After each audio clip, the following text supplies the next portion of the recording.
this is going to be the second time filming this, and I had brought you along for everything I've done so far, and I am so glad that I sat down while this was simmering to edit a different video that was on my SD card, and nothing that I've recorded was on it, even though I know it was recording. So I'm gonna go through what I did, and you'll just have to forgive me. So first, I went over all my tomatoes. So I have tomatoes in there.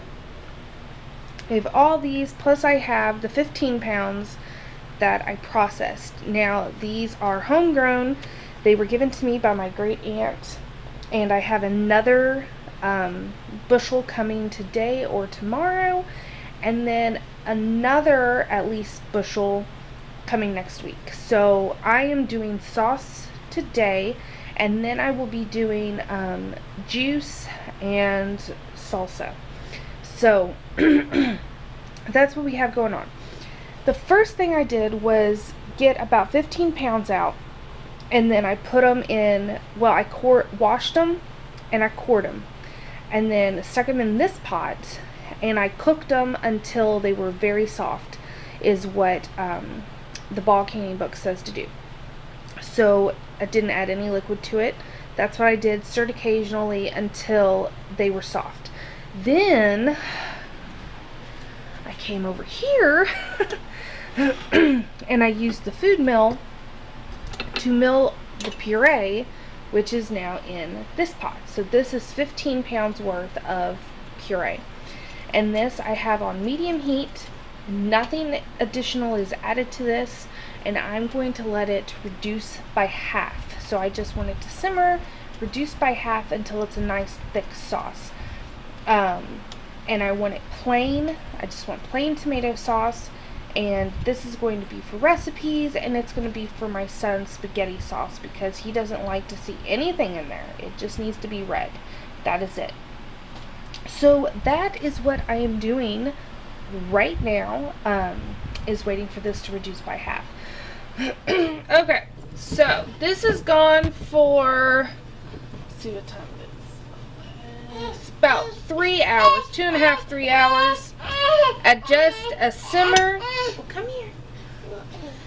At just a simmer, and this is now reduced down by half. Do make sure that you periodically stir, because it did, this is a heavy bottom pan, it still started to stick a little bit. But here's the consistency now. I mean, it's not thick by any means, but it's thickened a lot. And this is exactly how I want it. So what I'm going to do is set this aside in a different container, and then I have my big pot filled again, and that's going to go, and I'm going to process all those tomatoes, and then I should have a full canner load for tomato sauce. So I hope, okay, so I hope you stick around. I have some cranky babies, and it is nap time. Okay, so our sauce is gone all day, and this is about 30 pounds, give or take, of tomatoes. And now you can see it's a nice tomato sauce. So now we're going to process. Now you could water bath can these, but because it already makes my house hot, I'm just going to do pressure canning. For pressure canning, it's 20 minutes at 10 pounds of pressure from my altitude. Another thing that varies is the National Center for Food Preservation says 1/4 inch of headspace, but the ball canning book says a 1/2 inch of headspace. I'm going to be doing the 1/2 inch of headspace. And then another thing that varies is the ball canning book says to put either the lemon juice or citric acid in here, but it also gives you an exact amount. And since tomatoes, since I don't have an exact amount, I'm going to do the National Center website's directions, which says to just put it per jar. So the salt is optional, but for pints it's a 1/2 teaspoon of salt and a 1/4 teaspoon of citric acid, or a tablespoon of lemon juice. So, I have it all here. And I put it in first so that I don't forget. As soon as I bring my jars over, I put it in. A teaspoon, and then half a teaspoon of salt. And again, the salt is optional. And then fill up your jar. And again, we're doing a 1/2 inch of headspace. And I think if you wanted to water bath can it, it would be, I believe, 35 minutes, but don't quote me on that. You need to look it up for your own altitude and timing, because like I said, I'm not doing it, so I don't have the exact time. So there's the 1/2 inch of headspace. I'll go ahead and show you. You want to wipe the rim of your jar. I use vinegar. You could use hot water since we're pressure canning, but I like to just keep it the same all around. So make sure you're also inspecting to make sure there's no nicks, because that could cause your lid to fail. You don't need to debubble this because it is liquid, so there's not going to be bubbles trapped. And then I'm going to redo that one. Even though you don't have to anymore, I still put my lids in hot water when I'm not in a hurry. And also I have to do it anyway today because I'm going to be using some Tadlers, and those do need to be put in hot water to loosen up.